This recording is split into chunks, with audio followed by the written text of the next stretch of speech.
croyance. L'homme, voilà. C'est un être ne pourra un non être. Les visions de la foi, l'imagination avec lesquelles ça termine, avec lesquelles dans avant,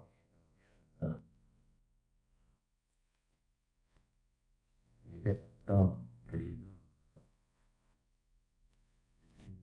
l'intelligence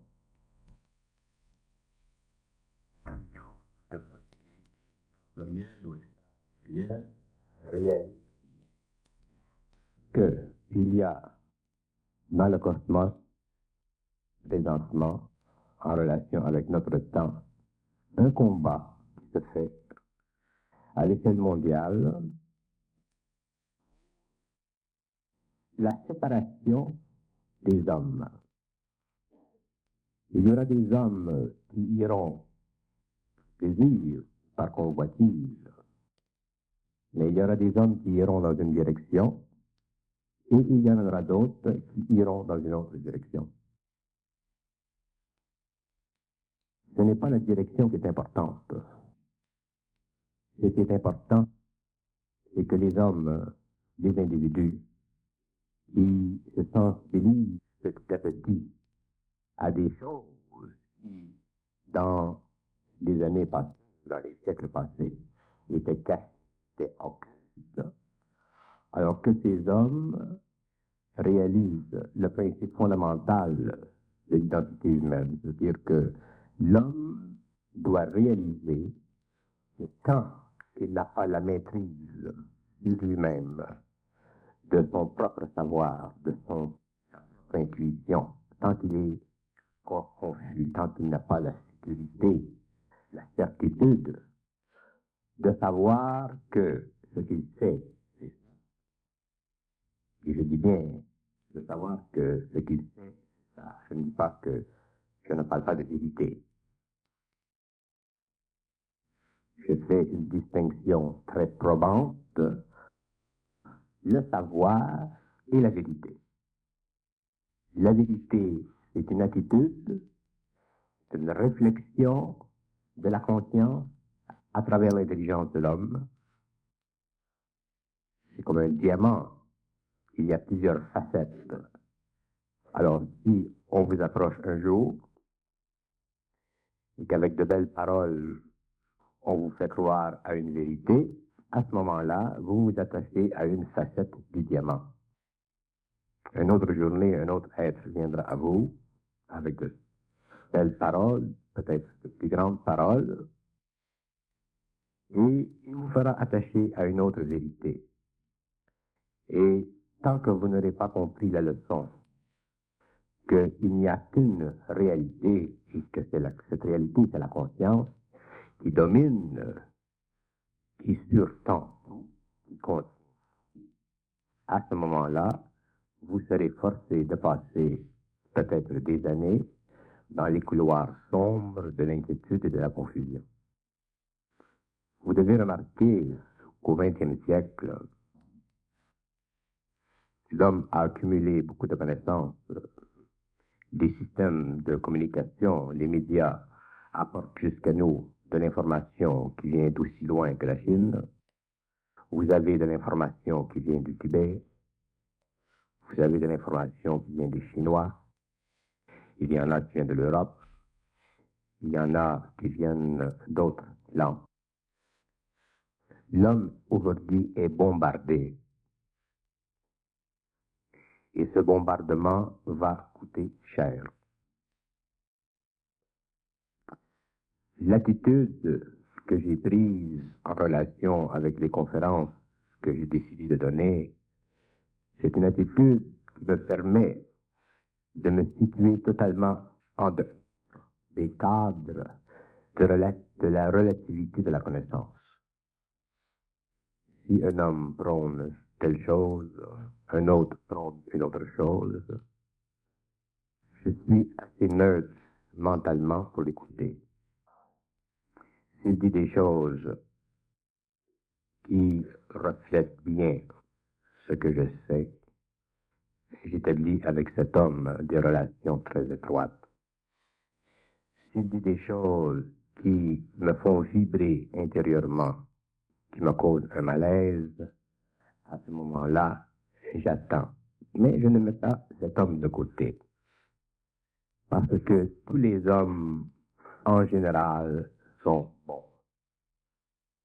Ils ont parcouru des étapes de vie, ils ont eu des expériences, ils ont une mémoire qui souvent les amène à avoir des expériences ou à rechercher des expériences qui ne sont pas encore alignées complètement avec la conscience interne, mais ça prend des années.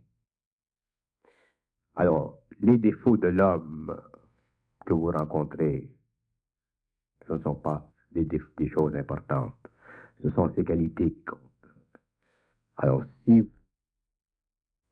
vous entrez en contact avec des gens qui ont des idées, votre intérieur devrait être comme une toile très fine qui vous permet de juger dans l'instantané de la valeur de ce qui est dit et non de sa validité.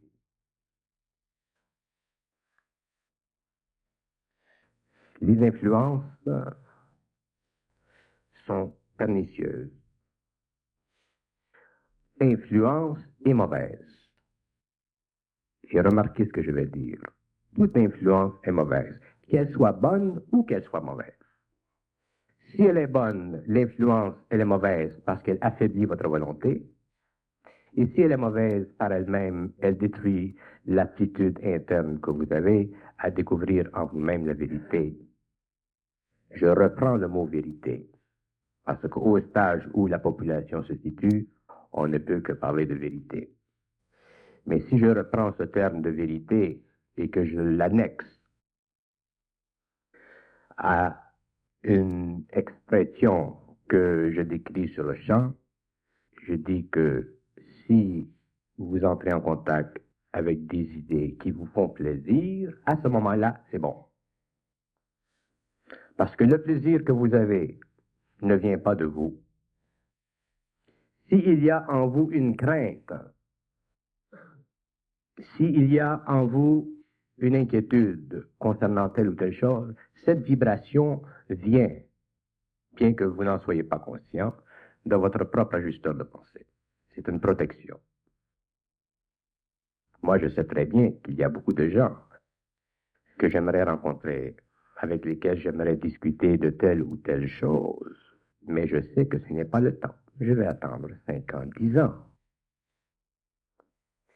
Mais ces gens-là, qui ont l'avidité, qui sont au stage de l'évolution spirituelle, qui est simplement une transition dans l'évolution de l'homme, ces gens-là souvent veulent savoir, ils veulent connaître, ils veulent comprendre.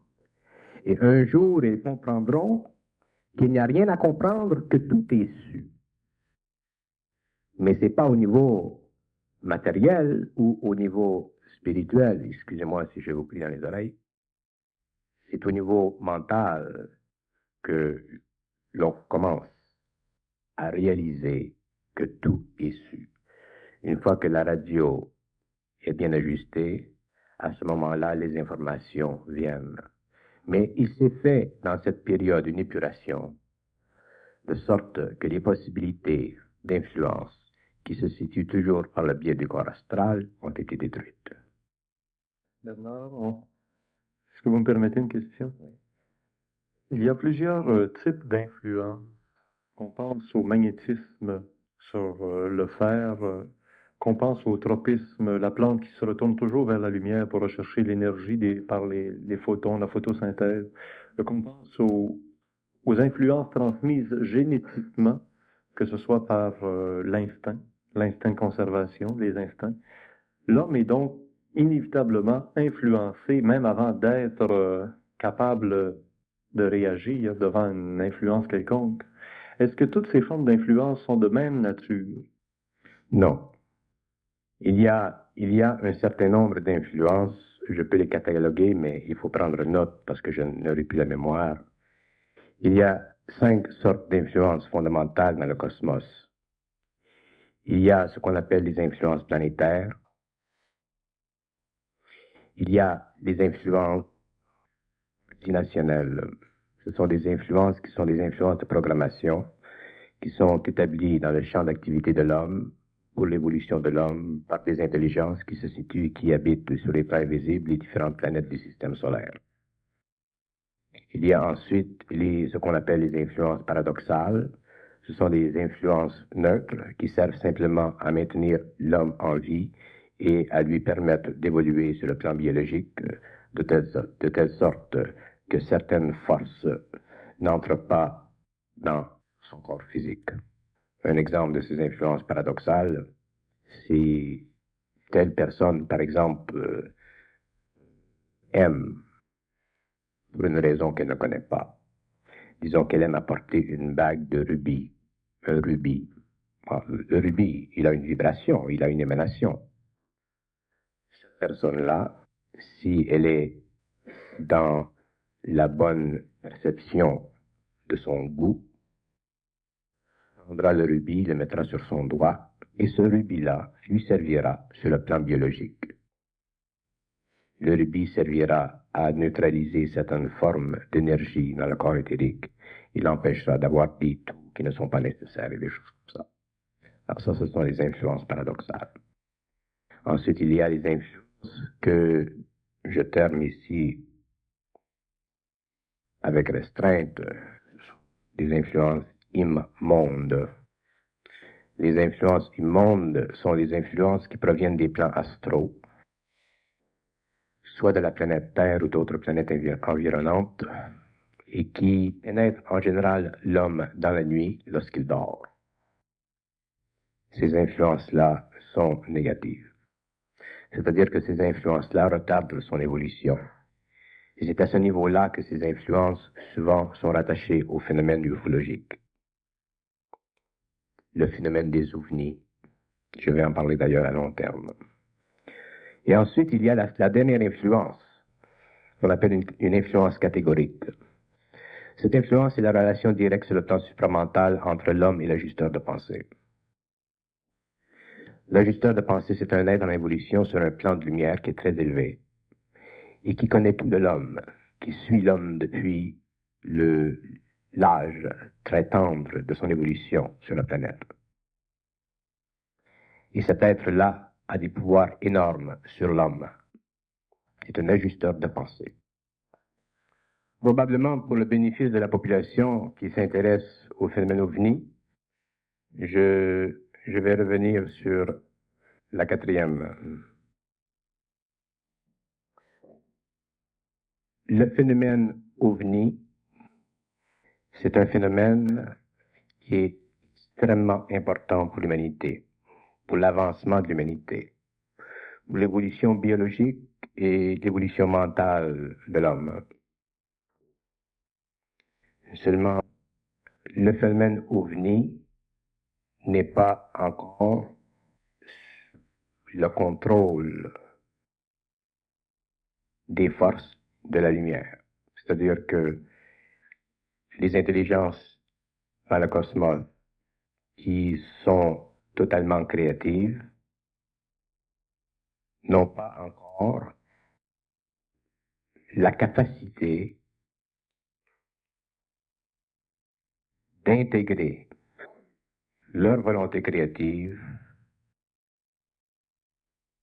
au niveau du phénomène OVNI,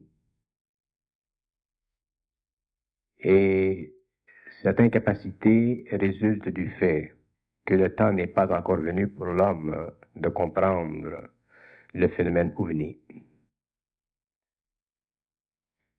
Il y a des intelligences qui se servent du fait que l'homme a un esprit totalement ignorant des autres mondes, qui se servent du fait que l'homme est prisonnier de ses pensées, que l'homme soit obligé de penser pour savoir. Ces intelligences se servent de son corps astral de sa vision astrale.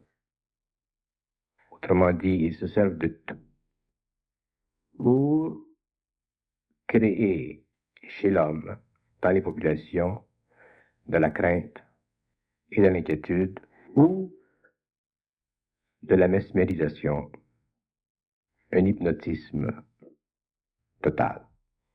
Et je vous prie de croire qu'ils peuvent le faire d'une façon très très avancée. Si vous avez un bébé dans une crèche, cet enfant est totalement sous l'influence des êtres autour de lui, parce qu'il n'a pas les instruments qui lui permettent d'appliquer son individualité à son environnement.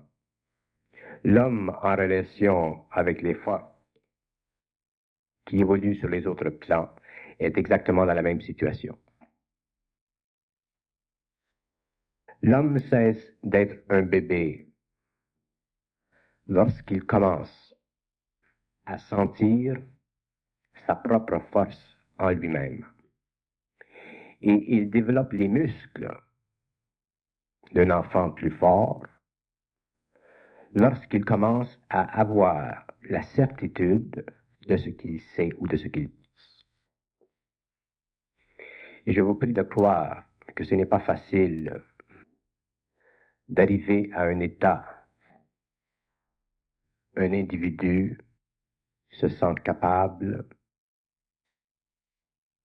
d'affronter n'importe quelle volonté contraire à la sienne.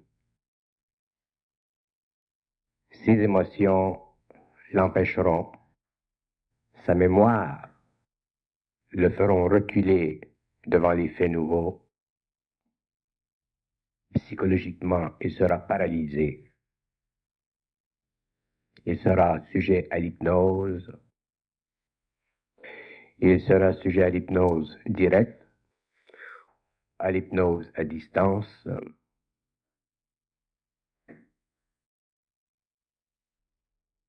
Quand je dis que les influences sont les ennemis de l'homme, je décris un tableau qui est très simple, mais dont le fond, la toile, est extrêmement complexe. L'analyse des différentes formes d'influence, c'est purement un jeu de l'esprit. Vous pouvez lire des livres, vous pouvez parler avec des gens, vous pouvez attaquer ou défendre une théorie, ça va ne rien changer. Lorsque vous aurez compris qu'en vous, il y a un espace qui vibre, qui est sûr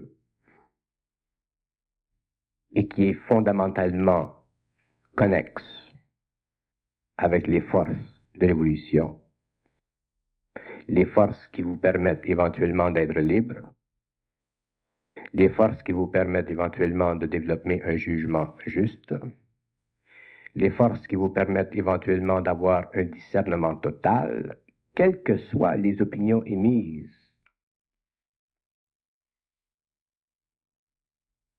À ce moment-là, vous pouvez commencer à comprendre que vous avez raison. Quand vous aurez commencé à comprendre que vous avez raison, et ça, vous ne l'aurez pas cette raison parce que vous la voulez ou parce que vous la désirez ou parce que vous êtes spirituel.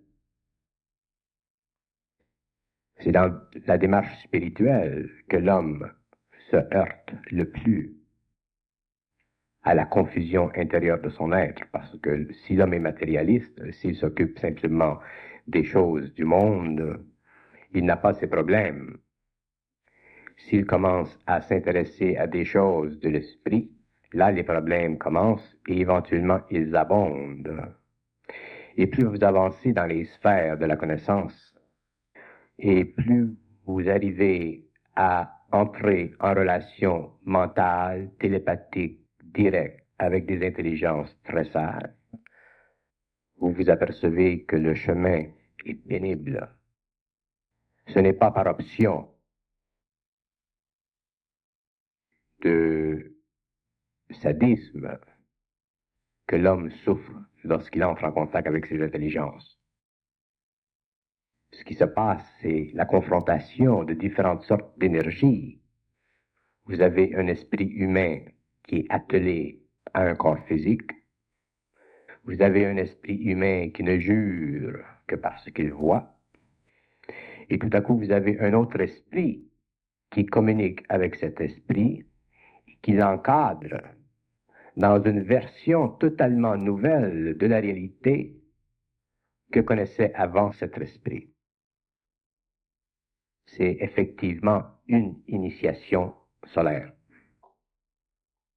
Et c'est ce que vous avez connu personnellement. C'est ce que j'ai connu, c'est ce qui m'a été imposé. Moi, je n'ai jamais recherché dans la vie ce que je représente aujourd'hui au niveau de ma propre compréhension. Est-ce que ce n'est pas de subir une certaine forme d'influence qui, comme vous disiez tantôt, toute influence est négative? C'est justement pourquoi je disais qu'il y a 5 sortes d'influences et que la dernière dont je parle, celle qui fait effet dans ma propre vie, c'est cette influence catégorique qui effectue chez l'homme une transformation psychologique totale. Le mental humain, l'émotionnel humain, le corps de vie, le corps physique sont spontanément, instantanément influencés, affectés par des vibrations qui suspendent pendant un certain nombre d'années ce que vous appelez le libre arbitre. Éventuellement, le libre arbitre est réétabli à une autre échelle et l'on découvre le libre arbitre universel qui résulte de la fusion entre l'ajusteur de pensée et l'homme. Je ne souhaite à personne cette expérience, bien que je la connaisse comme étant très grande. Les hommes ont assez à souffrir des petits piétinements de chaque jour, sans souffrir de ces choses, de ces états qui font d'eux des êtres qui regardent dans l'avenir avec la précision que vous avez lorsque vous regardez dans le présent. De vivre sous l'influence d'une initiation solaire, est-ce que ce n'est pas de retourner aux sources comme l'animal est instinctif? L'être humain qui vit sous l'influence de la présence du supramental finit par oublier, pas de mémoire, finit par ne pas penser. Un peu comme la petite tortue qui sort du sable et qui, automatiquement, sans penser, sans mémoire, se dirige vers l'océan. Et c'est certainement une forme d'influence protectrice. La comparaison est intéressante. Le phénomène lui-même peut être différent. Lorsque l'homme entrera dans le nouvel âge, l'homme comprendra qu'il n'a pas besoin de penser pour connaître. Penser, c'est une faculté humaine qui fait partie de la structure des mécanismes de l'ego humain. Si l'homme n'avait pas développé la faculté de penser, l'homme aujourd'hui n'aurait pas une civilisation telle qu'il la connaît. Mais dans l'évolution de l'homme qui vient, l'homme comprendra qu'il n'a pas besoin de penser pour connaître parce que tout est connu. Ce qu'il a de besoin, c'est la connexion. On est très très attaché à notre ego, on est très attaché à nos pensées, on est très attaché à nos idées, à nos concepts. Ça, c'est normal. Mais je dis que dans des cas de transmutation instantanée de l'être, ces facultés sont mises en suspension, permettent à un individu de travailler en relation avec un niveau d'intelligence, permettant ainsi la traduction instantanée sur le plan matériel de concepts que l'homme, s'il pouvait penser, ne pourrait jamais atteindre. Je dis souvent à des gens, l'homme éventuellement devra être capable de penser des pensées impossibles. Alors cet homme me dit, mais une pensée impossible, qu'est-ce que c'est? J'ai dit, une pensée impossible, c'est une pensée qui ne se pense pas. Alors il dit, comment veux-tu pouvoir traduire une pensée impossible si elle ne se pense pas? Si j'ai dit, c'est justement pourquoi ça se fait. Elle ne se pense pas. La pensée doit passer par vibration d'un plan supérieur à l'homme, mais si l'ego est dans le chemin, elle ne va pas passer. Ou si elle passe, elle va fracturer l'ego et l'homme va se retrouver malade, psychiquement malade. Alors, dans mon cas, et dans le cas de ceux qui travaillent dans le même rayonnement d'énergie, il se fait automatiquement une opération à tous ces niveaux-là et éventuellement les énergies se stabilisent et tout redevient normal, mais c'est une autre normalité. Ça n'empêche pas l'individu de fonctionner comme tout le monde. Cette source d'énergie qui se manifeste sur différents plans, si on le remarque sur le plan stellaire, une étoile naît, grandit, explose et meurt. Est-ce que cette influence rejoint l'homme, évidemment, à une échelle humaine, planétaire, où l'homme va naître, grandir, exploser et mourir? Bon, alors, si on va parler des étoiles, il faut expliquer qu'est-ce que c'est une étoile. Ce qui existe dans le cosmos, sur le plan matériel, sur le plan des sphères solides, est une condensation d'un esprit. Toutes les planètes sont de l'esprit. Lorsqu'une planète ou une étoile éclate, ce n'est pas qu'elle disparaît, c'est que son niveau d'évolution change. Alors il y a un déplacement dans le cosmos physique d'une manifestation solide de cette énergie, mais sur les autres plans, il n'y a pas de déplacement, il y a une pulsation d'énergie qui se fait. Et à ce moment-là, lorsque la pulsation d'énergie se fait, qui est connue dans notre cosmos physique comme la mort d'une étoile, il y a des changements énergétiques dans le cosmos qui servent à transmuter tel ou tel aspect de l'architecture du cosmos. Si on parle des influences planétaires, si on parle des planètes, la Lune, Vénus, Mars, ce ne sont pas les planètes physiques qui ont une influence sur l'homme, bien que ces planètes aient une influence, par exemple, caractérielle, comme la Lune qui attire les eaux de l'océan. Mais ce qui se fait au niveau des influences, c'est sur les autres plans. L'homme n'a pas encore compris que ce qu'il voit avec les yeux n'est qu'un aspect très lent de ce qui se passe sur d'autres plans. Lorsque l'homme aura la vision des autres plans, autrement dit qu'il pourra voir dans l'invisible comme il voit dans la matière, à ce moment-là, il comprendra que ce ne sont pas les aspects matériels des planètes qui influent sur lui, mais que ce sont les aspects vibratoires, intelligents, ce que les gens appellent spirituels, de ces planètes qui influent sur lui. Toutes les planètes sont habitées. Toutes les planètes sont habitées. Je ne dis pas que toutes les planètes sont habitées par des extraterrestres.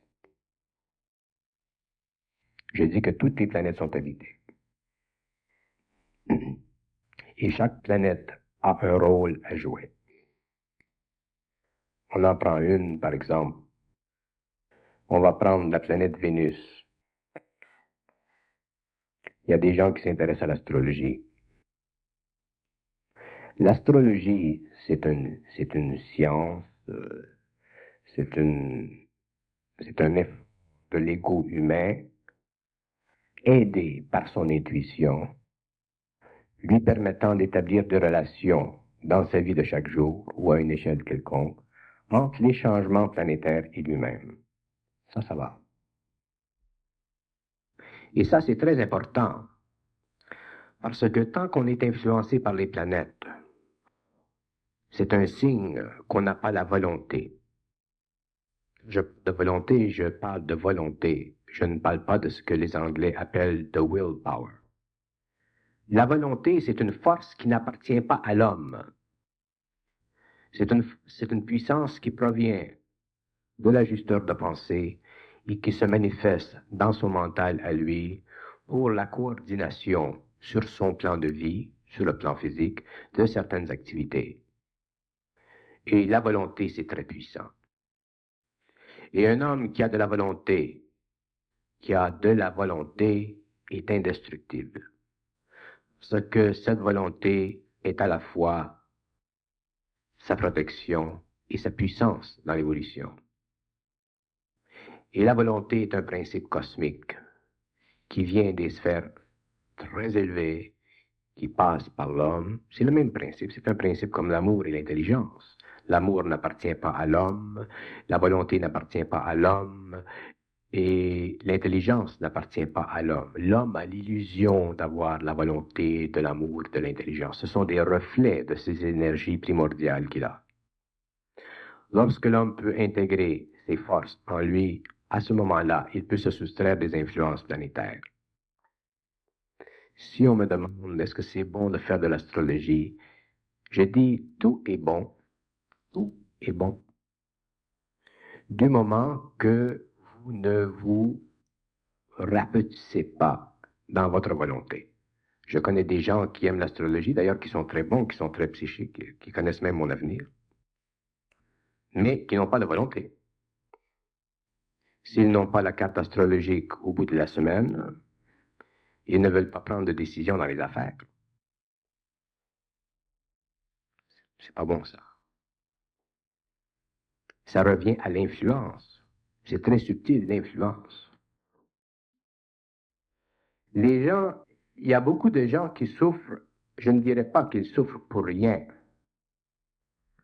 mais je dirais qu'il y a beaucoup de gens qui souffrent et qui ne souffriraient pas tant s'ils comprendraient certaines choses.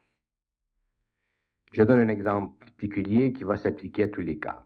Je prends le cas d'une personne qui est extrêmement clairvoyante, très sensible, qui voit sur son écran mental des événements qui vont se passer dans 2-3 jours, dans 2 semaines, dans 1 an, qui peut voir, par exemple, son père qui va être frappé d'une automobile.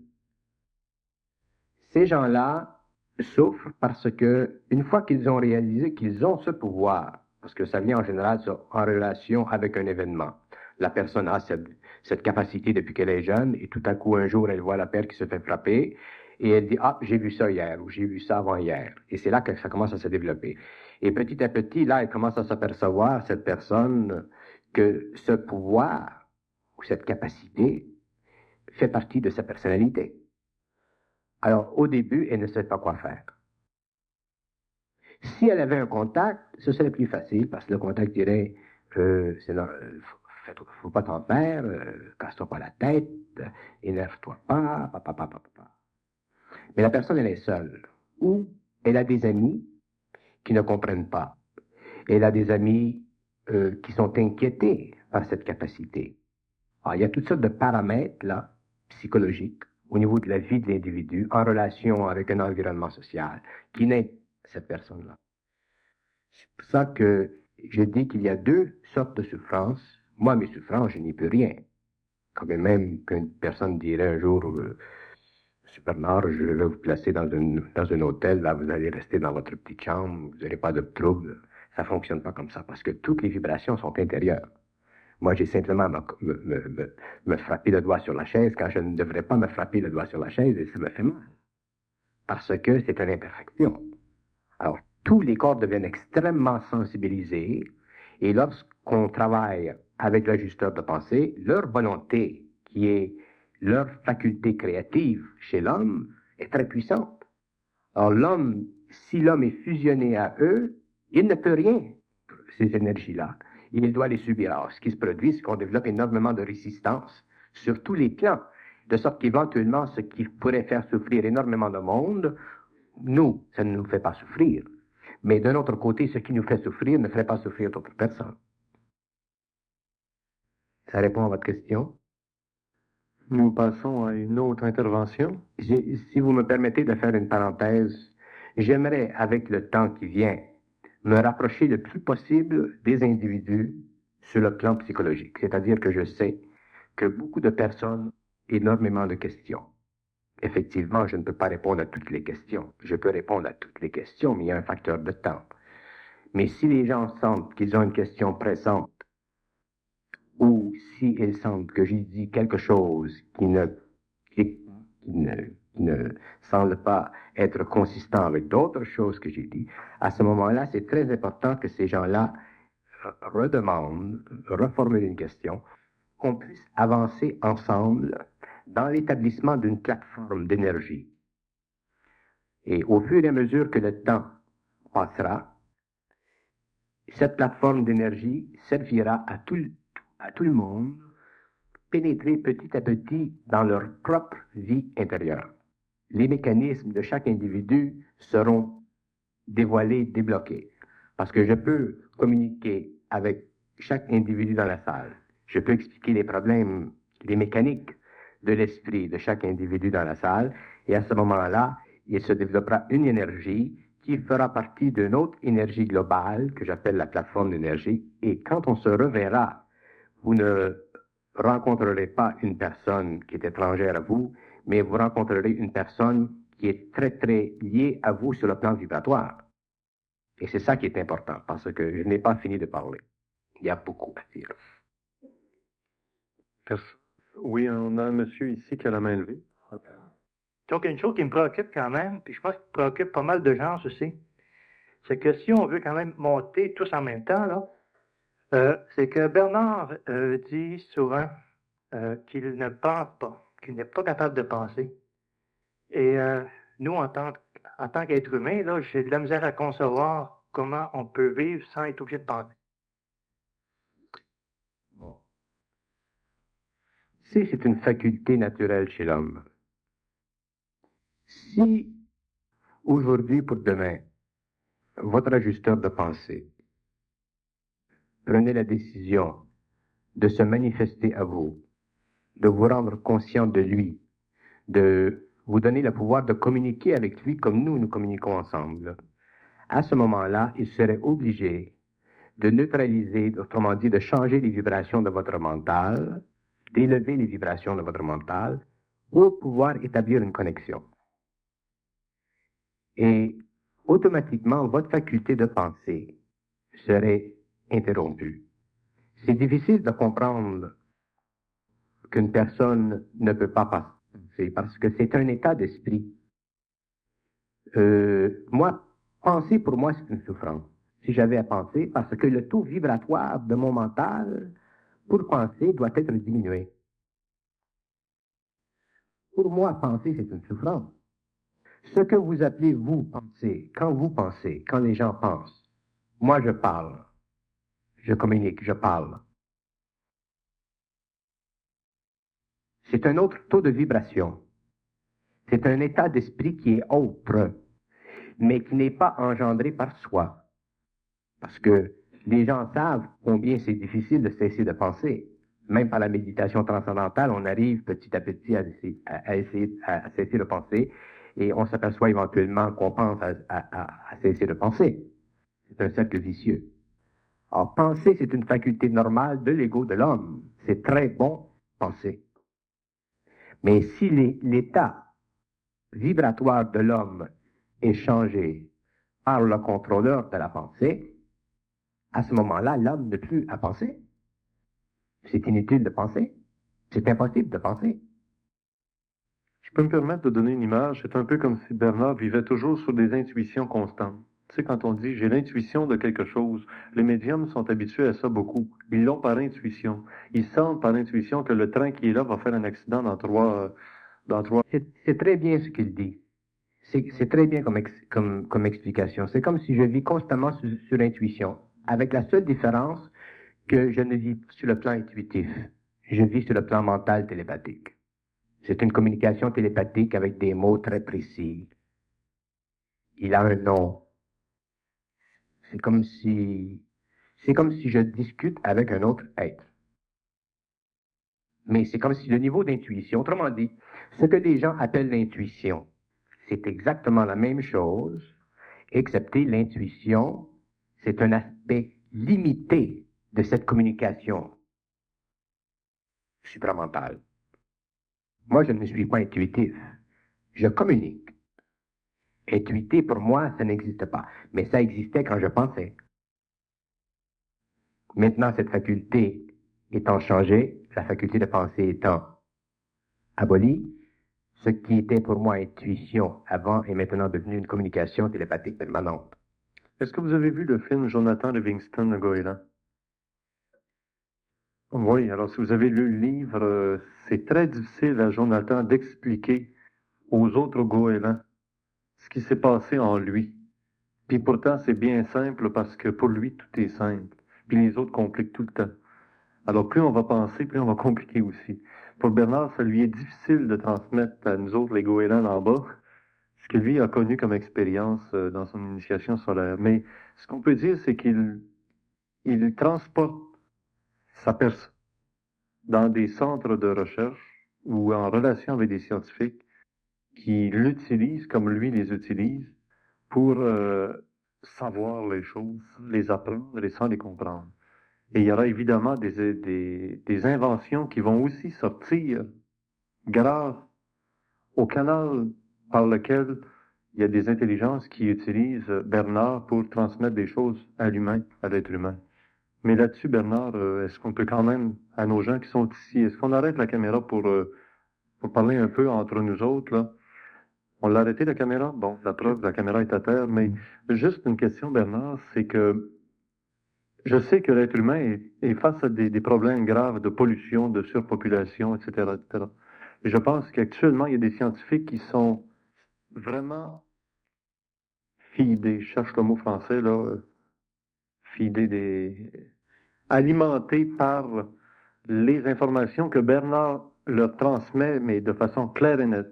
Un cristal de telle chose dans telle chose va donner tel résultat, puis utilisez ça dans vos machines, ça va marcher 100 fois mieux, pas de pollution, etc., etc.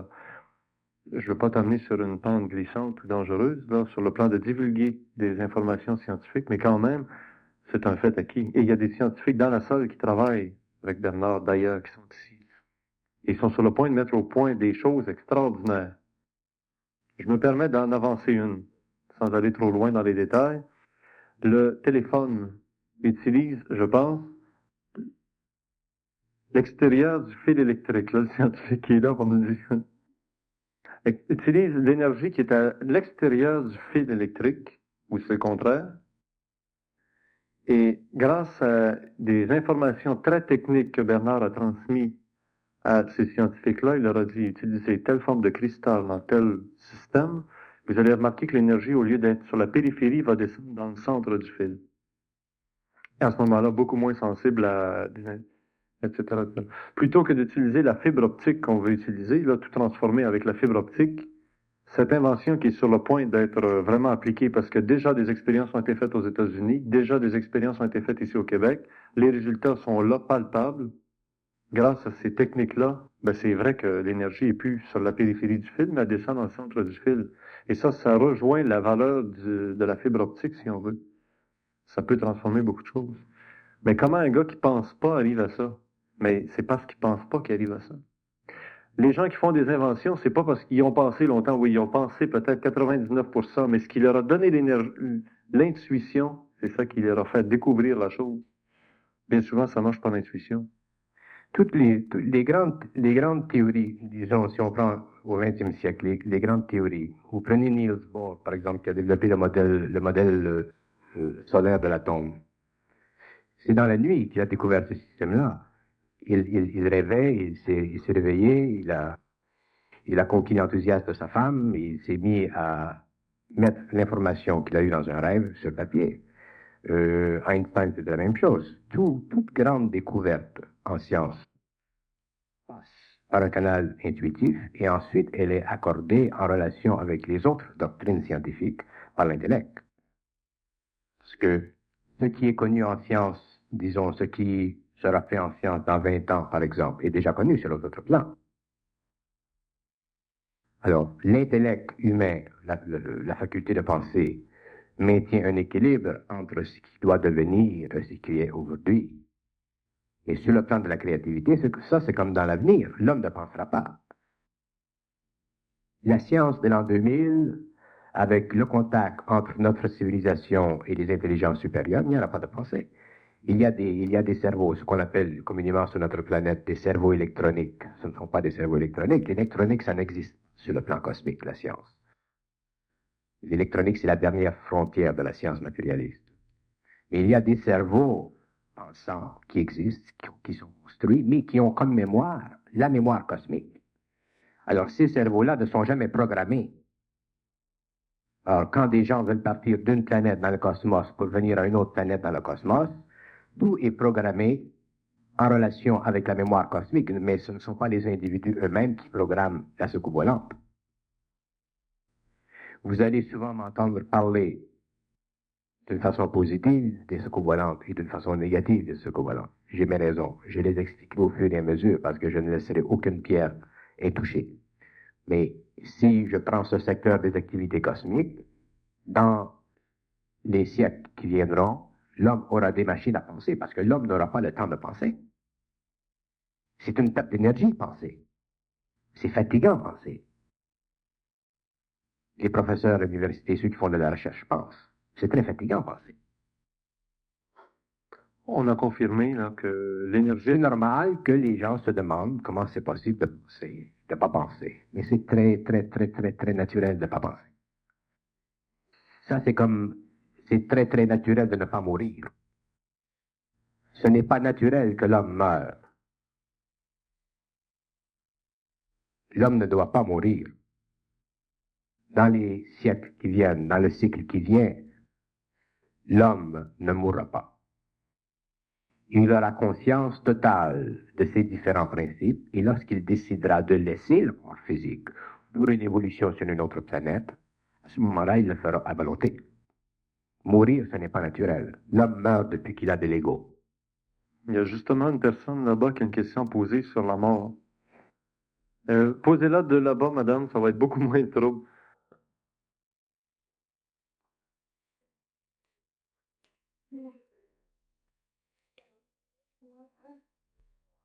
De la mort. Je vais vous faire plaisir, madame. Le phénomène de la mort, c'est le phénomène le plus incompris de notre planète, de notre existence. Si les hommes savaient combien ce n'est pas nécessaire de mourir, ils ne pourraient pas croire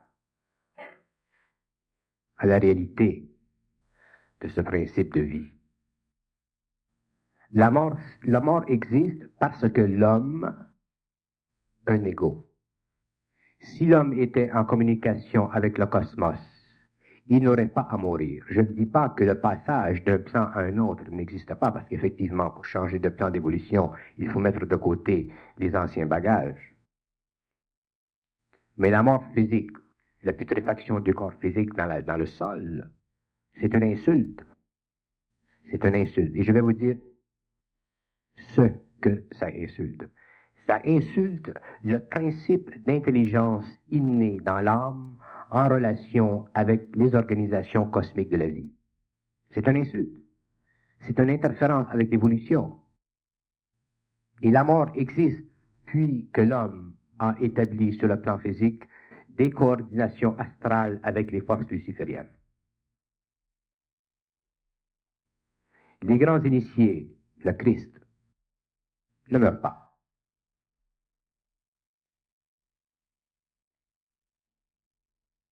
C'est une insulte à la vie, à l'intelligence, à l'harmonie qui existe entre le haut et le bas de mourir. Est-ce qu'on peut dire que c'est l'énergie de l'âme qui soutient la vie au corps? L'âme est un transformateur cosmique. L'âme, c'est la forme la plus pure d'énergie qui existe, parce qu'elle est elle-même éternelle, pas dans son temps, mais dans le temps de toutes les formes qui existent au niveau de l'île paradisiaque. L'âme, elle est parfaite dans sa composition énergétique, mais elle est imparfaite dans l'organisation atomique de ses centres. Lorsque l'homme comprendra scientifiquement les principes énergétiques de l'âme, il pourra se servir de l'âme et traduire son énergie pour éventuellement créer autour de lui des effluves animiques qui lui permettra de travailler dans le cosmos avec des entités qui aujourd'hui sont tellement évoluées qu'on ne peut même pas avec eux communiquer par télépathie. L'âme, c'est le secret de tout ce qui existe dans le cosmos. C'est le secret. Un homme qui connaît son âme, connaît la vie, connaît. L'âme est coexistante avec tout ce qui est parfait dans son énergie. Mais son évolution doit se faire parce qu'elle est sujette aux lois des temps. Lorsque l'âme n'est plus sujette aux lois des temps, à ce moment-là, elle n'a plus à évoluer par ascension. Elle évolue par descente vers les plans inférieurs. Il y a dans le monde des êtres ascendants et il y a des êtres descendants. Ceux qui descendent sur l'échelle de l'évolution n'ont rien à apprendre. Ils savent instantanément. L'homme doit comprendre que les mots sont des prisons. Le mot Dieu, c'est une prison. Le mot Christ, c'est une prison. Tous les mots sont des prisons. Lorsque l'homme sera sur les autres plans, qu'il pourra travailler avec les autres plans, la communication se fait par vibration, mais les mots ne servent plus à véhiculer l'énergie. Sur le plan matériel, parce que l'homme a un ego, parce qu'il a une cervelle, parce qu'il a une mémoire, parce qu'il a une faculté de penser, les mots servent à transmettre de l'information, de l'énergie, mais derrière les mots, il y a de l'énergie pure, une vibration. Et c'est cette énergie que les gens doivent sentir et non les mots. Si vous vous attachez aux mots, vous allez devenir un esclave des pensées qui seront créées par l'utilisation complexe des mots. Si je fais une équation entre les mots et la vérité, les mots créent la vérité, l'énergie permet à l'homme de connaître la réalité.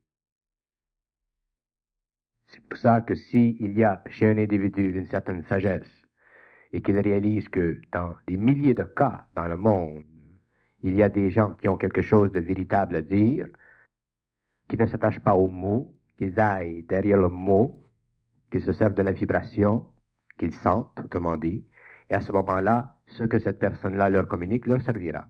S'ils vont aux mots, ils appartiendront à une école, ils renieront telle école. Madame, oui. Si possible, quoi faire pour soulager les personnes qui, à un moment donné, ils savent d'avance qu'est-ce qui va se passer, que ce soit, par exemple, une meurtre ou bien un accident, quelque chose qui se passe. Une personne le sait d'avance. Puis quand l'autre le dit, tu vois, c'est arrivé. La personne a dit, je le savais, puis l'autre a dit, comment ça, tu le savais, tu sorcière, quoi. Hein? Quoi faire à ce moment-là? Est-ce que, parce que c'est souffrant quand même, on a peur tout le temps de penser à quelque chose, de vouloir quelque chose que dans le fond, on ne le veut pas. Bon. Il y a comme vous un grand nombre de personnes qui sont affligées par la clairvoyance. La clairvoyance peut être une affliction. La clairvoyance, c'est une extra-lucidité du corps astral qui fait connaître à l'individu des probabilités qui se réalisent. Si le corps mental, l'ego, ne peut pas accepter cette vibration du corps astral, cette perception du corps astral, il souffre. Si vous avez une faculté de clairvoyance, apprenez à l'accepter et apprenez à réaliser que cette faculté fait partie de votre propre évolution. S'il y a des aspects de votre vie qui accélèrent ce développement-là, mettez-les de côté. Si vous vous intéressez à l'occultisme, si vous vous intéressez à l'ésotérisme, ces choses, ces vibrations vont accélérer, vont développer votre clairvoyance et vous allez souffrir de plus en plus de votre clairvoyance. Alors, si vous avez un mal, parce qu'une clairvoyance qui n'est pas ajustée peut être un mal, à ce moment-là, ne mettez pas sur ce mal de l'huile, il faut y mettre de longs gants. Alors laissez tomber les activités ésotériques qui peuvent se lier à votre vie intellectuelle. Mais il faut que les gens cessent de craindre, parce que la crainte qui existe chez vous fait partie de vous. Ça ne fait pas partie de la personne à côté. Et qu'est-ce que c'est la crainte? C'est fait de trois choses. C'est fait d'abord de l'ignorance de vous-même. C'est fait aussi du fait que vous ne pouvez pas contrôler vos perceptions extrasensorielles. Et troisièmement, c'est fait du fait que vous ne connaissez pas les mécanismes qui vous amènent cette information et qui vous font souffrir. Il faut que les gens qui sont extrasensoriels le vivent, relaxent, ne se cassent pas la tête, et qu'ils en parlent avec les gens qui sont intelligents, et non pas avec les gens qui ont l'esprit trop étroit. Parce que c'est inutile de perdre de l'énergie pour rien. Les gens perdent énormément d'énergie. Si vous avez un don quelconque, apprenez à le garder pour vous ou à en discuter avec des gens qui sont sympathiques. Il y en a à Québec des gens qui sont intelligents, qui sont sympathiques. Mais d'un autre côté, ne faites pas valoir ce don, cette capacité. Parce que cette capacité ou ce don, c'est votre propriété, ça fait partie de votre personnalité. Ça peut intéresser d'autres personnes si ça leur donne quelque chose, mais si ça leur casse les pieds, à ce moment-là, ils ne seront pas intéressés. L'ego, c'est l'ego. Alors, apprenez à prendre votre faculté, à l'amoindrir si c'est nécessaire, si vous n'avez pas la résistance de la pousser plus loin. Et à ce moment-là, vous allez souffrir moins de cette impertinence. Il y a un petit gars en Angleterre qui se promène au plafond. Sa mère arrive à 5 heures de l'après-midi. Le type, il est accroché au plafond. Et ça prend tout au monde pour le descendre sur le plancher. C'est un phénomène. Ça intéresse les psychiques, ça intéresse les scientifiques, ça intéresse les parapsychologistes. Ça intéresse tout le monde, excepté la mère. Vous voyez. Alors, tout ce qui est extrasensoriel, et ça, plus le temps avance, plus il va y en avoir. Éventuellement, vous allez entendre dans les journaux qu'il y a un type qui allume des lumières avec ses oreilles. Ça, c'est sa situation. Si ce type-là n'arrive pas un jour à contrôler cette énergie au niveau de son ego, il va peut-être y en pousser une autre. Oui, il va recevoir un compte de l'Hydro-Québec. Oui, monsieur.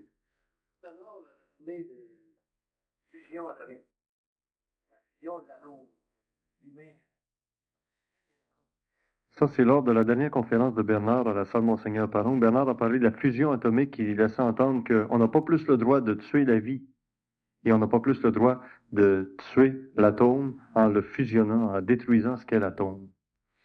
Et on pense évidemment au générateur atomique actuellement. L'atome, elle est stable. Elle a ce que les scientifiques appellent un centre, et elle a autour de ce centre des particules. Mais dans le fond, ce n'est pas vrai. L'atome n'est pas fait comme ça. Lorsque l'homme étudie l'atome, il étudie l'atome en relation avec un système psychologique qui lui permet de connaître les différents aspects de l'atome, en relation avec les instruments qu'il possède au niveau de son corps astral. S'il change de plan et qu'il regarde l'atome, ce n'est plus la même chose. Alors, ce qui se produit, quand on fait la fusion de l'atome ou la fusion de l'atome, un des deux, le mouvement normal de l'atome, qui est de passer d'un pôle positif à un pôle négatif dans les spirales d'énergie, est renfoulé, il va vers le haut.